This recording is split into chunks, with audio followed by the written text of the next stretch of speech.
Welcome to మెగా9 TV. నేను దేవా. తెలంగాణ భవన్లో కనుక బంజారాల ఆరాధ్య దైవం శ్రీ సంత్ సేవాలాల్ మహారాజ్ జయంతి ఉత్సవాలు అయితే ఘనంగా జరిగాయి. ఈ వేడుకల్లో రంగారెడ్డి జిల్లా కొత్వాల్ మండలం మాజీ ఎంపీటీసీ లక్ష్మణ్ నాయక్ గారు ఉన్నారు. వారిని అడిగి తెలుసుకుందాం. సార్, కేసీఆర్ పాలనలో అయితే దీన్ని అధికారికంగా చేయడం కూడా జరిగింది.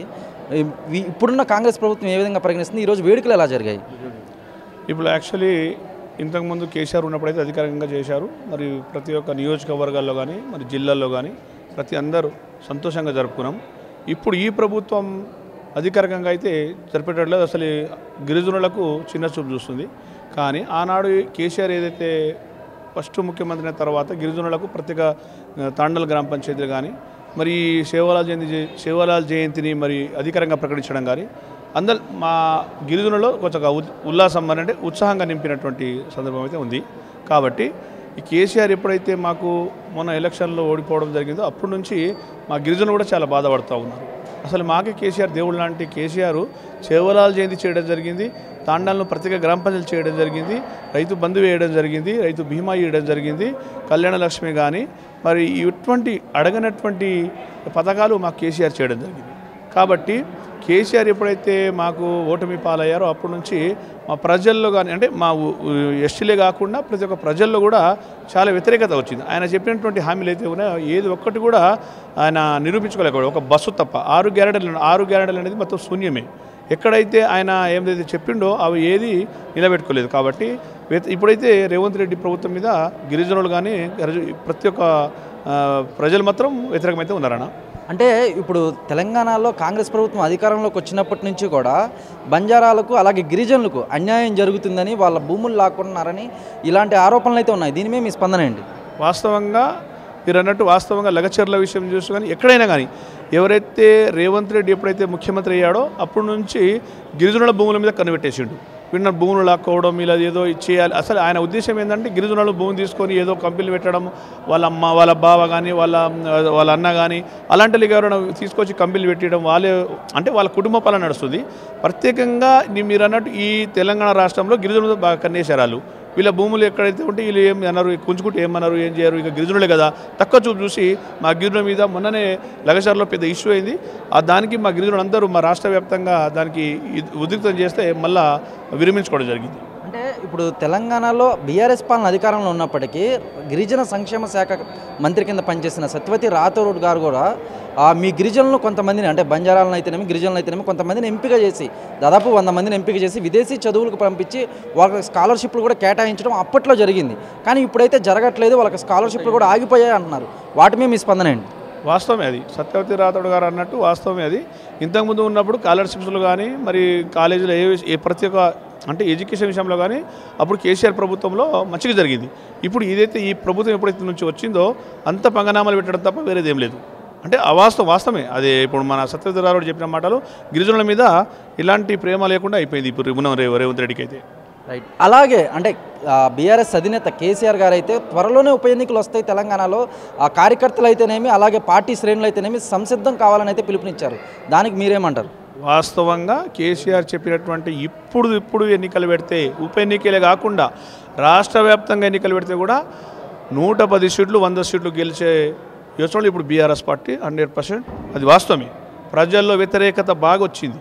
ఇప్పుడు ఆయన చెప్పినటువంటి హామీలు మొత్తము విఫలమయ్యాడు. అసలు ఏ హామీ నిలబెట్టుకోలేడు. కాబట్టి ఇప్పుడు ఎలక్షన్ పెడితే 100 సీట్లు 100% బీఆర్ఎస్ గెలుస్తుంది. కేసీఆర్ మళ్ళీ ఒకసారి ముఖ్యమంత్రి అవుతాడు. అదేవిధంగా స్థానిక సంస్థల ఎన్నికల్లో కూడా మీరు అన్నట్టు ఇప్పుడు స్థానిక సంస్థల ఎన్నికలు రేపు పెడతా, మా పెడతా, 5 ఇంకా 2 నెలలకు పెడతా, రిజర్వేషన్ ఏదో ఇప్పుడు బీసీ రిజర్వేషన్ ముందులు తీసుకొచ్చి ఏదో దానికి ముందులో గేమ్ ఆడుకొని దానికి స్థానిక సంస్థల ఎలక్షన్ కూడా పెట్టడానికి శాతనేతటువంటి ప్రభుత్వం ఇది కాంగ్రెస్ ప్రభుత్వం. అంటే మీరు రంగారెడ్డి జిల్లా కొత్వాల్ మండలికి మాజీ ఎంపీటీసీగా చేశారు కదా, మీరు బీఆర్ఎస్ పాలన చూశారు, ప్రజెంట్ కాంగ్రెస్ పాలన చూస్తున్నారు. ఎవరి పాలన ప్రజలను మెచ్చుకుందంటారు? ఇప్పుడు కేసీఆర్ పాలన మెచ్చుకుంటారు. ఇప్పుడు 10 ఏళ్ళు కేసీఆర్ పాలననే పబ్లిక్ మళ్ళీ అదే పాలన అయితే బాగుండే. మేము ఏదో మార్పు అనుకున్నాం కాదు, ఏదో అది ఆయన చెప్పిన హామీలు ఏమైనా చేస్తాడేమో అనుకుని ఓటేసినా తప్ప ఇలాంటి అబద్ధాల ప్రభుత్వం, ఇలాంటి అబద్ధాల ముఖ్యమంత్రి వచ్చి కూర్చుంటాడనే విషయం మాకు తెలియదు. కాబట్టి ఆయనని ఎంబడే గద్దె దింపాలని చెప్పి ప్రజలు విలేజ్లో అందరూ ఎదురు చూస్తున్నారు. అంటే కాంగ్రెస్ ఎన్నికలకు ముందు అయితే మేనిఫెస్టోలో 6 గ్యారంటీలు ప్రకటించిన నేపథ్యంలో ఇందిరమ్మ ఇల్లు అయితేనేమి, అలాగే రేషన్ కార్డులు అయితేనేమి ఇవన్నీ ఉన్నాయి. వీటికి రైతు బంధు అయితేనేమి, రైతు రుణమాఫీ అయితేనేమి, వీటి పట్ల రంగారెడ్డి జిల్లా వాస్తవులు అయితేనేమి, అలాగే అక్కడ ఉన్న ప్రజలైతేనేమి ఏమని చర్చిస్తున్నారు? అసలు ఈ వచ్చినాయా రాలేదా వాళ్ళకి?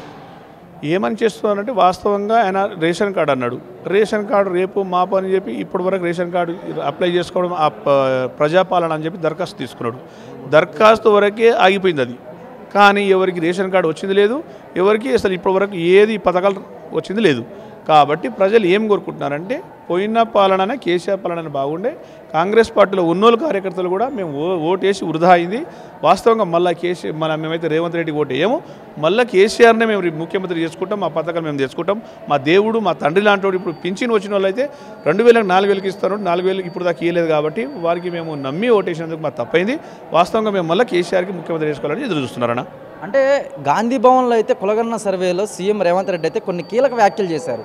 తెలంగాణ సమాజం నుంచి కేసీఆర్ని వెళ్ళగొట్టాలి, అలాగే కేసీఆర్ కుటుంబాన్ని అయితే తెలంగాణ సమాజం నుంచి వెలివేస్తున్నా అన్నారు. దీని మీద మీ స్పందన ఏమంటారు?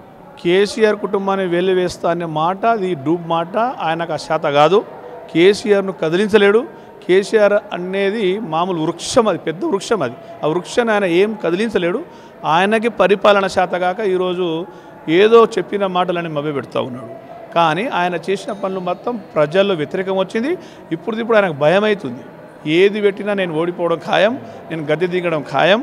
ప్రజలందరూ ఒకటే పేను పెట్టుకొని ఉన్నారు. ఏంది మళ్ళీ కేసీఆర్ను మేము తెచ్చుకోవడం మా లక్ష్యం, మళ్ళీ కేసీఆర్ని మేము సీఎం చేసుకోవాలనే ఆలోచనలో ప్రజలు ఉన్నారన్న. ఫైనల్గా అంటే ఇప్పుడు గత 10 ఏళ్ళ నుంచి బీఆర్ఎస్ పాలన చూశారు. ప్రజెంట్ 15 నెలలు అయింది కాంగ్రెస్ ప్రభుత్వం వచ్చి. కానీ తెలంగాణ రాష్ట్ర వ్యాప్తంగా మాత్రం తీవ్ర వ్యతిరేకత అయితే ఉంది కాంగ్రెస్ పట్ల. మీరేమని డిమాండ్ చేస్తారు కాంగ్రెస్ పార్టీని? తీవ్ర వ్యతిరేకంగా వాస్తవంగా ఉంది. తీవ్ర వ్యతిరేకంగా కాకుండా మేమేం డిమాండ్ చేస్తున్నామంటే, మీకు శాత కాకుంటే శాతగాని హామీలు ఇచ్చి ప్రజలను మెబ్బపెట్టి ఈరోజు గద్దెనెక్కిర్రు. మీరు ఎందుకు గద్దెనెక్కిరు? మీరు ఏవైతే హామీలు ఇచ్చారో 420 హామీలు అమలు చేస్తారా, లేదా మీరు గద్దె దిగుతారా? లేకుంటే ప్రజల్లో వస్తే మీకు ఇప్పుడు ఎమ్మడిబడి కొట్టే పరిస్థితులు ఉన్నాయి. మీరు ఒగిన స్థానిక సంస్థల ఎన్నికల్లో పెట్టవచ్చు, మరి ఇంకో ఏ ఎన్నికలు పెట్టినా కానీ ప్రజల్లో మాత్రం మేమేమంటున్నామంటే, రేవంత్ రెడ్డికి నీకు శాతగా అన్నప్పుడు నువ్వు హామీలు ఇచ్చి గద్దె ఎక్కడం ఇది కరెక్ట్ కాదు, గద్దె దిగిపోవడం అనేది మా డిమాండ్ అన్న.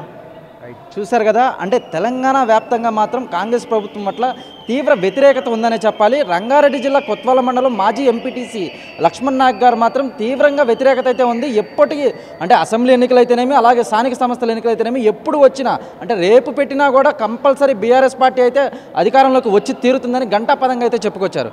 రానాతో దేవా, మెగా 9 టీవీ, హైదరాబాద్.